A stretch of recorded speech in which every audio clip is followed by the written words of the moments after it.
Raam Mikhail Ivanov. Perdão, culpa, abundância, religião. Bem, caros amigos, estou extremamente contente por revê-los. Isso me dá extremo prazer. Ver as pessoas que estão aí esta noite para tentar dialogar, trocar juntos, para ver quais são suas preocupações do momento. Nós vamos poder, eu espero, aportar-lhes esclarecimentos sobre o caminho do planeta, mas, também, sobre o caminho que lhes é próprio. Então, se querem, começamos, de imediato, a escutar o que vocês têm a perguntar-me, o que tem como interrogação. Questão: como administrar a cólera? Caro amigo, a coisa que eu posso propor-lhe é dirigir a cólera, por exemplo, em um lugar no jardim, ou seja, quando você sente essa cólera que sobe, quando sente esse fogo que chega para você, diretamente, não se dirigir a um ser humano ou a um animal, mas ir encontrar, em algum lugar, um vegetal, na natureza, não muito longe de você. Se isso não se produz em você, será preciso, por exemplo, que você encontre um lugar na natureza para poder evacuar essa cólera. Efetivamente, o elemento mais importante é que essa cólera, é preciso exteriorizá-la, de uma vez por todas, não constrangê-la, mas, sobretudo, não exprimi-la através dos seres que não a merecem, essa cólera. Em contrapartida, você pode confiar sua cólera, por exemplo, aos vegetais, às árvores que serão capazes de recolhê-la, em especial, o carvalho. Basta encontrar um carvalho. Observe, não há, talvez, carvalho em seu jardim. Entretanto, você pode imaginar que você fala com um carvalho. A partir do momento em que você encontrou um e confia-lhe sua cólera, você poderá, efetivamente, repetir o processo, mesmo na imaginação, visualmente, sem realidade da presença do carvalho. O carvalho é uma árvore extremamente forte, que é capaz de receber sua cólera sem sofrer com ela. Progressivamente e à medida que você exprimir essa cólera, ela vai eliminar-se. Não é questão de controlar, de dominar para impedir de manifestar-se, como você o faz, até o presente. Ela tem o direito, eu diria, de sair, de uma vez por todas, mas não sair contra circunstâncias ou seres humanos, mas é preciso confiar essa cólera a alguém que vai representar capacidades de transmissão e de transmutação dessa cólera e que vai ajudá-lo, no sentido próprio e no figurado, realmente, a superar esse elemento cólera. Agora, não se esqueça de que você deve, também, através dessa cólera que se manifesta em seu presente, conseguir, mesmo se isso for, por vezes, difícil, perdoar aqueles que sempre tentaram impedi-lo de exprimir o que você tinha a exprimir. Isso é extremamente importante a compreender. Respondi a sua questão, eu creio.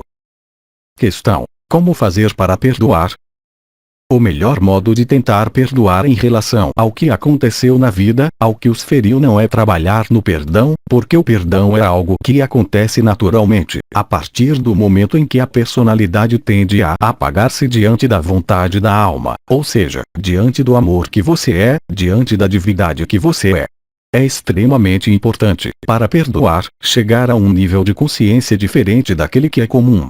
A partir do momento em que você quer trabalhar no perdão, você continua no nível que gerou essa noção de sofrimento, que tem necessidade de ser perdoado ou pedir perdão. Isso funciona nos dois sentidos. Não se esqueça de que a resolução de um problema ligado ao não perdão encontra sua problemática nos nós extremamente profundos, ligados à vivência afetiva relacional, geralmente, com os pais, obviamente. Mas o perdão que se situa onde ocorreu o sofrimento não tem qualquer sentido, porque não há transmutação desse sofrimento. Apenas através da descoberta de sua divindade interior, através da descoberta de seu potencial espiritual autêntico, é que vai manifestar-se o perdão, como uma consequência, eu diria, direta, da amplificação da consciência e da abertura do casulo de luz e do inconsciente. Portanto, trabalhar na noção de perdão não quer, a priori, dizer grande coisa. Efetivamente, é um conceito psicológico que foi amplamente desenvolvido e, quando se diz é preciso perdoar papai, é preciso perdoar mamãe, é preciso perdoar-se a si mesmo, é fácil dizer. Entretanto, compreendam, efetivamente, que são questões de nível energético e que a noção de perdão não pode exprimir-se ao nível que gerou o sofrimento. O perdão é a consequência normal da abertura de consciência. Busquem o reino dos céus e o resto ser-lhes dado em acréscimo. Esse é o ensinamento mais importante de Cristo, quando ele estava sobre a terra. Ele é tanto mais válido hoje, obviamente, porque, se vocês estão ao nível do perdão, continuam no nível que gerou o sofrimento. Ora, o sofrimento vem apenas da confrontação de duas personalidades, de dois egos, pode-se dizer. A partir do momento em que um dos dois seres chega à dimensão que é chamada o amor incondicional, a dimensão da divindade interior, não pode mais ali haver ferida. O perdão é um ato permanente do amor.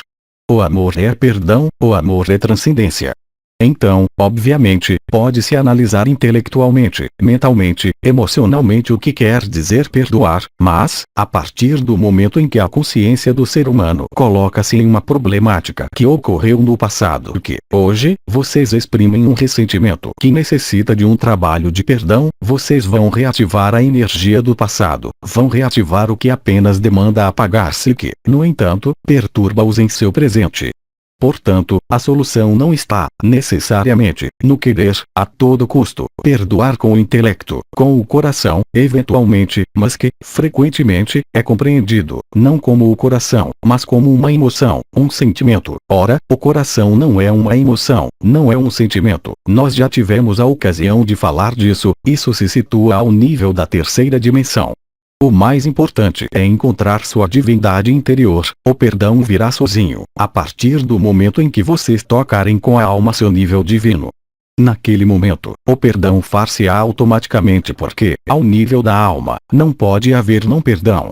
O perdão é inscrito na finalidade da alma, obviamente, mas, absolutamente, não na finalidade da personalidade. É isso que é extremamente importante a compreender. Questão: como não acumular além das próprias necessidades, mas, simplesmente, tomar o que é necessário? Meu caro amigo, você raciocina com algo que é muito louvável, que se chama, como você diz, procurar o exato, tomar apenas o que é necessário para a vida.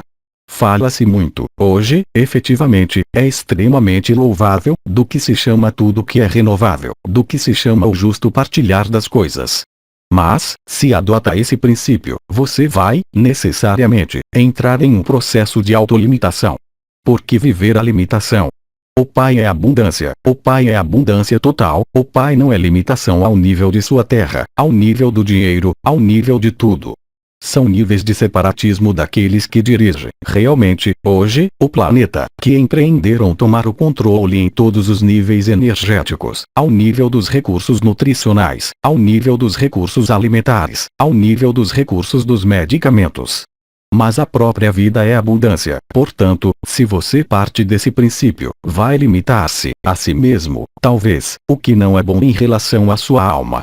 Efetivamente, não é necessário considerar o princípio de abundância como um desejo de posse. A abundância deve ser construída, antes de tudo, como um nível de livre troca, ou seja, que quanto mais você receber, mais você dará. Em contrapartida, se mais você recebe, mais você guarda, e, aí, eu não falo, unicamente, do dinheiro, aí, você entra na posse ligada ao ego, mas, também, a posse no sentido diabólico da alma. Em contrapartida, se a abundância permite-lhe distribuir a abundância, então, naquele momento, você crescerá em sua vida espiritual, mas, também, no florescimento de sua vida material, e isso é extremamente importante. Porque querer limitar-se a algo de minúsculo, a algo em que se toma apenas o que se tem necessidade? Não é questão, contudo, de desperdiçar. É uma atitude de espírito que deve fazer-lhe bem. Porque a vida é abundância e porque ela provê, em abundância, a todas as suas necessidades, efetivamente, e o excedente pode ser distribuído. Mas não é questão de limitar, porque é, também, eu diria, uma visão ligada à personalidade, mas invertida, ou seja, que se quer negar o ego que recolhe tudo para ele, dizendo não, eu não estou no ego, porque eu tomo apenas o mínimo. Mas compreenda, efetivamente, que é, também, uma manifestação do ego que reflete assim, porque a alma é abundância, definitivamente, ela é luz. A luz pode apenas espalhar-se. A luz pode apenas propagar-se, de próximo em próximo, e vocês devem conceber sua vida, nessa dimensão, assim, porque a vida é, realmente, abundância, na condição, obviamente, de que vocês redistribuam essa abundância que vocês recebem, tanto ao nível da irradiação, tanto ao nível da abundância que lhes é oferecida pelo divino, como essa abundância que se situa ao nível da qualidade, da quantidade de sorriso que vocês têm em vocês, igualmente, pela própria quantidade de dinheiro que lhes é dada, porque o dinheiro é uma energia que deve circular. O importante é não bloquear as trocas, mas a troca deve, verdadeiramente, realizar-se. Progressivamente, vocês devem crescer nessa noção de florescimento e de abundância. A abundância faz parte da mestria. Progressivamente e à medida que entrarem no soltar, não querer tudo puxar para si, vocês terão que administrar a abundância, mas não a escassez, obviamente. Eu penso, um pouco irracional querer pôr-se na exata necessidade, ou seja, não tomar mais do que se tem necessidade.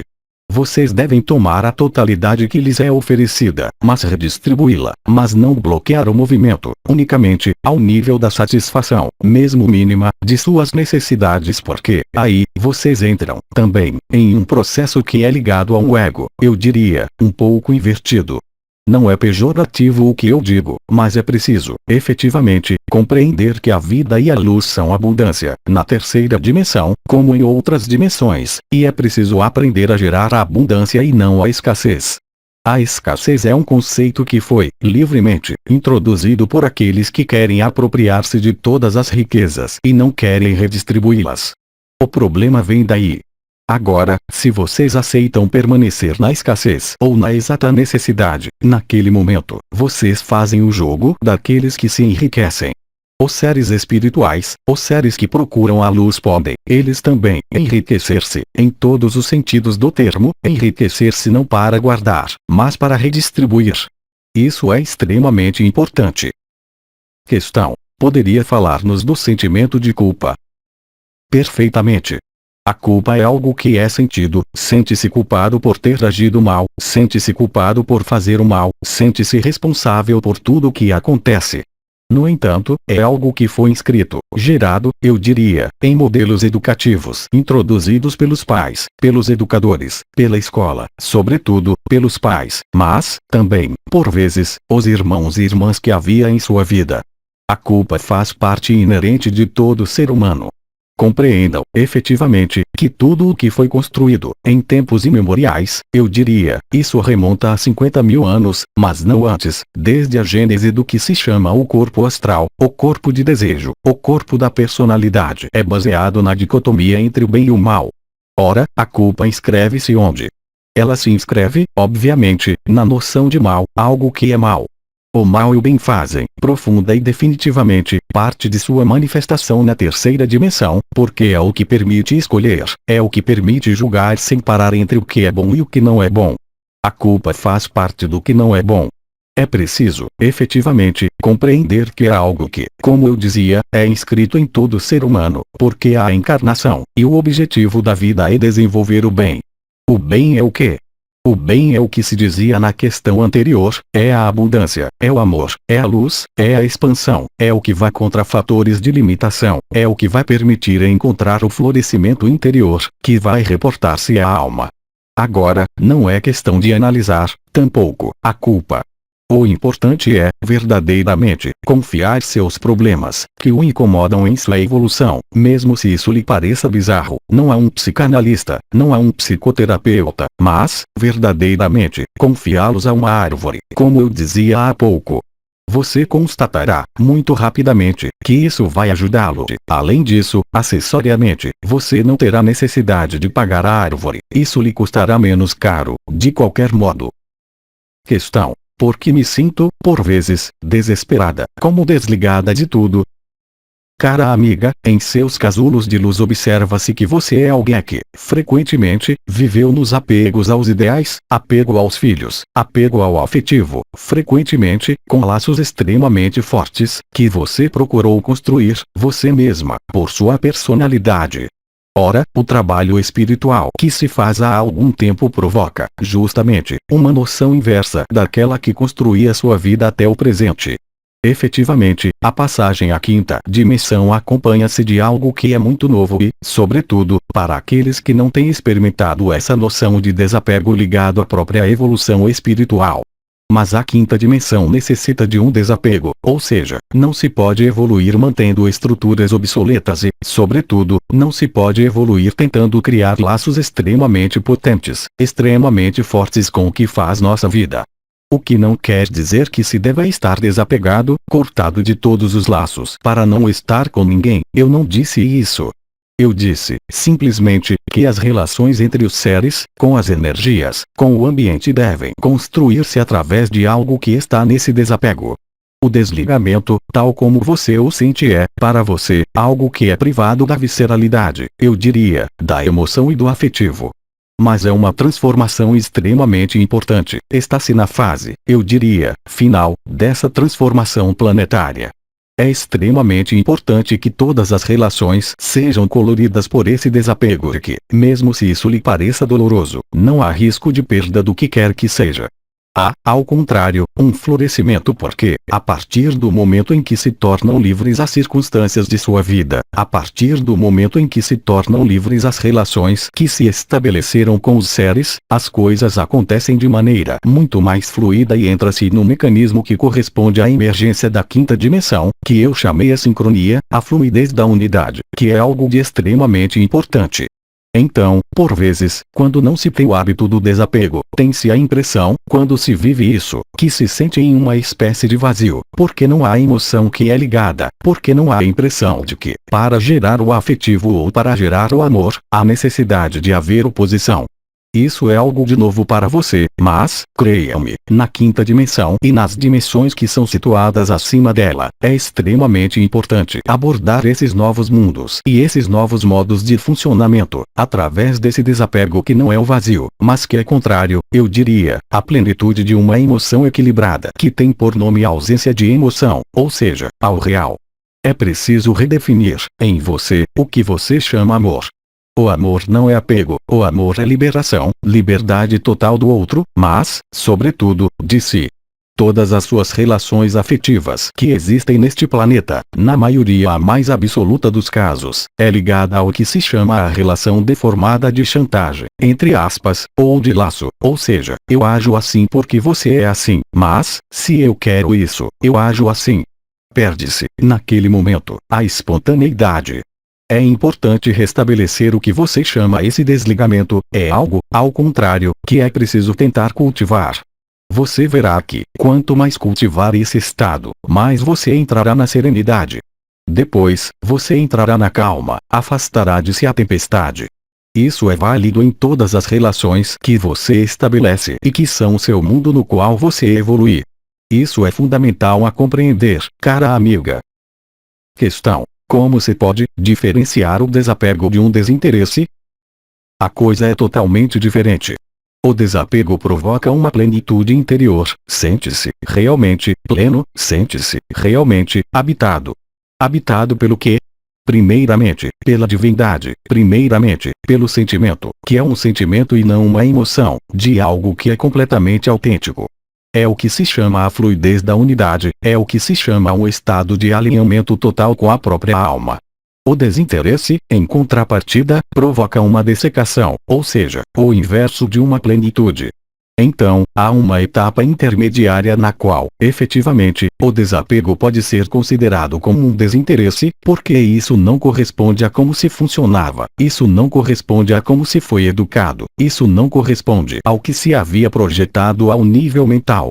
Agora, quando se cultiva esse desapego, progressivamente, em relação a algo que é vivido, não se entra no conflito, deixa-se exprimir-se o desapego, vai-se a perceber-se de que se entra em uma unidade, entra-se em um espaço extremamente mágico no qual, naquele momento, é-se pleno. Pleno de quê? Pleno de luz, pleno de divindade, assim que se deixa os espaços de separações, os espaços de divisões que fizeram nossa vida até o presente na terceira. Então, o despego chega a provocar o que se chama, também, o soltar, ou seja, o abandono, que conduz, sistematicamente, a coisa que lhes é pedida nesta vida, ou seja, a mestria. Mestria não quer dizer controlar, mestria não quer dizer estar apegado, é exatamente o inverso. Quanto mais vocês se afastam dos modos de reações habituais que constituíram sua vida, mais vocês entram nessa dimensão divina. Vocês estão aqui para aprender isso. E, unicamente, o que lhes é demandado porque busquem o reino dos céus e todo o resto ser-lhes dado em acréscimo. Mas, em contrapartida, enquanto vocês quiserem debater-se nas contradições, nos problemas que estão situados nessa dimensão, vocês não terão a energia necessária para encontrar seu próprio ser divino. Vocês se fecharão em esquemas de apego, em esquemas que anunciam sua liberdade. Isso é extremamente importante. O desinteresse, em contrapartida, é uma aridez. Isso conduz à depressão e não à plenitude do coração. Efetivamente, eu confirmo que, no início, as energias novas do desapego podem parecer corresponder ao que se poderia chamar o desinteresse, ou mesmo a depressão, porque não se é habituado a funcionar assim, e é importante a compreender, para entrar na aceitação disso. Vocês verão que, em um tempo extremamente curto, vocês sentirão essa plenitude, a partir do momento em que aceitam esse desapego. É muito importante porque são, verdadeiramente, as energias espirituais que empurram a isso, nesse momento. Vocês não imaginam o número de seres, o número de energias, o número de consciências que, nesse momento, empurram, individualmente, cada ser, mas, também, o conjunto de seres que povoa o planeta, para chegar, antes do momento decisivo, a esse desapego. Porque o desapego é a plenitude, porque o desapego é a completude, porque no desapego vocês encontram sua divindade interior, e é a coisa que lhes é solicitada, nada mais. Questão: como explicar os males físicos ligados a fenômenos de desconexões?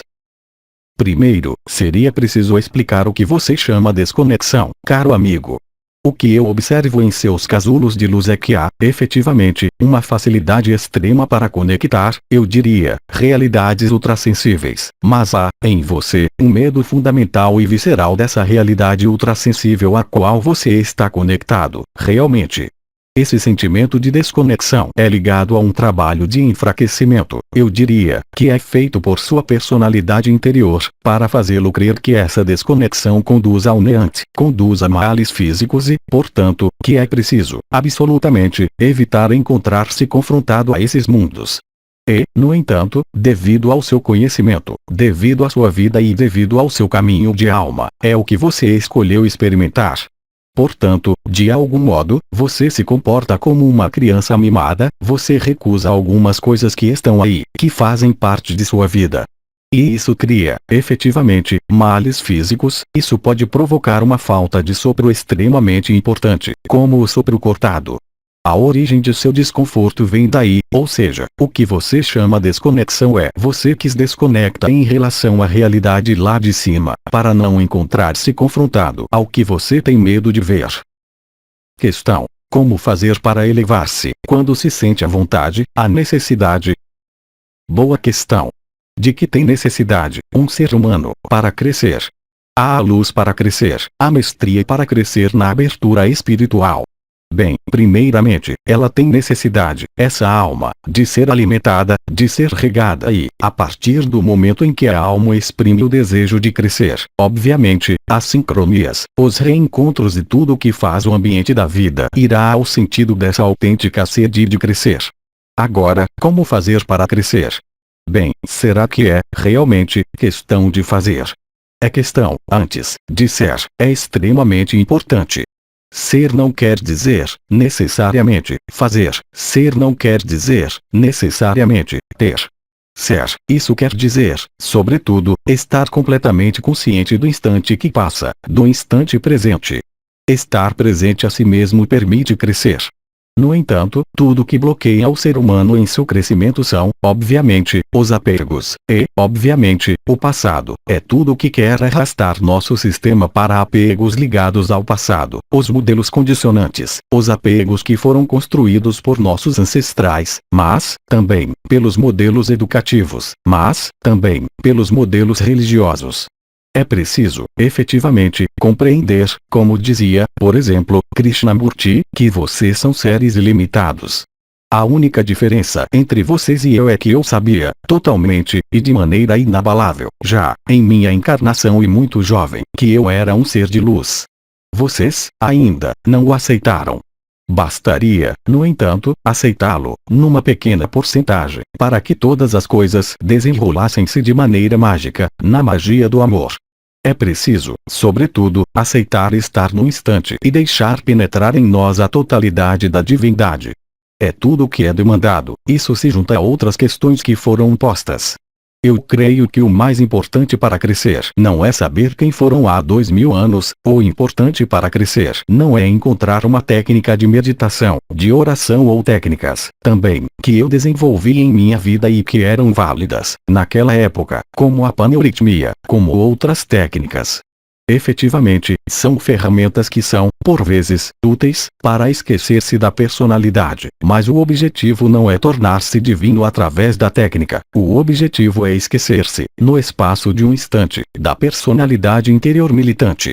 Naquele momento, e, sobretudo, desde algumas dezenas de anos, eu diria, mesmo, há menos de 20 anos, é, hoje, extremamente fácil operar em si, deixar fazer e aperfeiçoar, ou seja, isso é extremamente importante. O estado de ser, agora, o que isso quer dizer? Isso quer dizer estar na receptividade total da divindade. É preciso, no espaço de um instante, tentar fazer a abstração de todas as referências que se pode ter em si, tentar fazer a abstração de tudo o que se aprendeu, tentar fazer a abstração de tudo da vida, também, e, simplesmente, ser como uma criança. Isso, no instante presente, porque a divindade, sua divindade pede isso apenas para manifestar-se, e nada mais. Não há necessidade de rituais complicados, não há necessidade de fazer dieta durante 40 dias, há, simplesmente, a necessidade de ser si mesmo, para encontrar seu ser divino. E isso, essa sede de vontade de crescer na luz, é completamente louvável, mas ela deve deixar o lugar para a necessidade de ser fundamental, ou seja, estar no instante presente. O instante presente é o único lugar no qual o Pai encontra-se. O Pai não pode encontrar-se no passado, não pode encontrar-se em um futuro hipotético para o qual vocês correm, ele está no instante. Se vocês pudessem parar o tempo, 1 bilionésimo de segundo de tempo terrestre, vocês seriam transformados em luz, seu corpo não existiria mais, o corpo teria se tornado um corpo imortal, um corpo espiritualizado, totalmente. Isso é a quinta dimensão, é o que se produzirá no momento em que o tempo parará, mas é outra história. Questão: por que se escolhe tal ou tal vida? É uma questão que é, ao mesmo tempo, extremamente vaga, mas, extremamente, precisa. Por que se escolhe esta vida? Porque é ela que nos dá a ocasião de crescer. Se as aparências são, a priori, contrárias, apenas quando a vida foi cumprida e que se olha o que se construiu através dessa vida, é que se apercebe que não podia ser de outro modo. Mas tranquilize-se, cada ser humano escolhe, livremente, sua vida, e não há ninguém, não há censor que vá dizer-lhe você vai passar por aí ou você vai fazer isso, assim como não há juiz. Você mesmo julga a sua vida e ninguém mais. Você é seu próprio juiz, você é seu único juiz. Há, realmente, algo de essencial a compreender. Não há ninguém que seja responsável, no exterior, do que você vive. Eu fiz, frequentemente, o paralelismo entre o que acontecia no exterior, ou seja, ao nível dos elementos, ao nível dos tremores de terra, ao nível dos furacões, ao nível das modificações dos elementos, e o que acontecia no interior do corpo humano. Tudo que se produz vem do interior. Nada do que acontece pode ser contrário ao que quis a alma, mesmo se, em alguns momentos, isso pareça difícil. Frequentemente, disse porque eu vivi isso. Vocês acreditam que, em minha vida, quando fui para a prisão, eu me coloquei essas questões? Como é que eu, que falava de luz, pude pôr-me à sombra? Era a mais bela das lições que eu vivi em minha vida. Mas creio que eu já lhes disse isso. É porque é quando se é privado do que se percebe de que se é o que se é. É extremamente importante isso. Então, agora, se sua vida parece-lhe, por momentos, não em adequação com o que você sente, com o que você crê, diga-se, efetivamente, que tudo isso tem um sentido e que o importante não é compreender o sentido, mas aceitar o sentido, mesmo se você não o veja. A aceitação é algo de extremamente importante. Junta-se, com isso, a noção de abandono, também, de mestria. A mestria é a aceitação, ou abandono à vontade. Pai, que sua vontade faça-se, e não a minha, dizia Cristo na cruz. E cada um vive sua cruz, até o momento em que aceitar entregar-se à vontade do Pai, à vontade divina, para tornar-se, enfim, um ser divino. É uma mecânica extremamente importante a compreender isso. Questão: por que há tanta violência, em especial no domínio de convicções religiosas? Porque a religião foi, sempre, o elemento que impediu a manifestação da divindade no ser humano. É um pouco paradoxal a dizer, a religião, etimologicamente, é o que deve religá-los ao Pai, à sua divindade interior, mas os seres humanos aperceberam-se de que era, antes de tudo, uma ferramenta de poder. Então, bom, obviamente, no século e no período em que vocês vivem, o poder e o Pai não é mais a religião, é o dinheiro, vocês sabem, porque outros deuses tomaram o lugar e esses deuses consideraram que era o dinheiro o mais importante para escravizar o ser humano. Mas as religiões tiveram, sempre, por objetivo, impedir o ser de encontrar a divindade interior. Talvez, nas épocas passadas, há, ainda, 100 ou 200 anos, os seres não estavam prontos para ouvir esse discurso, mas, hoje, vocês estão suficientemente grandes para compreender que as religiões sempre estiveram aí para impedi-los de encontrar o Pai, ou seja, compreender que vocês mesmos eram deuses. Não há divindade exterior, vocês são o ser divino, vocês são a luz, vocês são a totalidade dos mundos criados. Aí está o papel da religião, que foi o de amordaçar isso, de fazê-los crer que era obrigado a passar por um intermediário para aceder ao Pai. De modo algum. E, também, outra época que termina, felizmente, mas a religião, obviamente, é algo que tem por objetivo fazê-los entrar em um mecanismo que vocês chamam seita. Hoje, há vocês, os bons, e os outros, que são maus, necessariamente, qualquer que seja a religião. Sem isso, não haveria religião. Não há, mesmo, religião, no sentido universal, como alguns querem falar. Há, simplesmente, e eu não falo para minha capela, uma fraternidade universal, mas não há religião universal, isso não pode existir. A religião é vocês, porque religar-se à sua divindade, manifestar sua divindade é isso, o mais importante. Mas todas as religiões vão dizer-lhes que vocês não têm, sobretudo, que manifestar essa divindade. Olhem, por exemplo, o caminho daqueles que foram estigmatizados na Igreja Católica, eles foram fechados, impediram-nos de manifestar a divindade deles. Vocês tiveram-o esta noite, vocês tiveram a presença do Padre Pio, que é, certamente, com São Francisco de Assis, um dos maiores santos estigmatizados, um dos maiores seres de luz que a Terra portou. E, no entanto, Deus sabe que eles foram impedidos de manifestar a divindade, eles foram impedidos de dizer quem eles eram, obviamente, porque, a partir do momento em que vocês sabem que vocês são Deus, mas, naquele momento, vocês não têm mais qualquer condicionamento, e é extremamente perigoso, isso dá extremo medo na terceira dimensão e, sobretudo, para aqueles que têm poder. Não é preciso, sobretudo, que se saiba disso, não é preciso, sobretudo, que isso apareça e, portanto, tudo é feito no mundo para impedi-los, realmente, não, unicamente, energética ou espiritualmente, de salvar a divindade porque, se vocês encontram o divino que vocês são, naquele momento, podem contaminar o conjunto de habitantes do planeta. É o que fez Cristo, no tempo dele, ele semeou a terra com a energia luz. Eu lhes agradeço, eu lhes aporto toda a minha bênção. Creio que, esta noite, vocês não terão a efusão do coração de Maria, porque já tiveram a efusão de Santo Inácio. Ele é um pouco mais duro do que Maria, mas, entretanto, ele mexeu com seu coração. Portanto, para esta noite, isso basta, eu creio. Eu lhes digo obrigado, eu lhes aporto todo o meu amor e digo-lhes até, certamente, uma próxima vez. Aos 3 Dimensões, 30 de junho de 2006.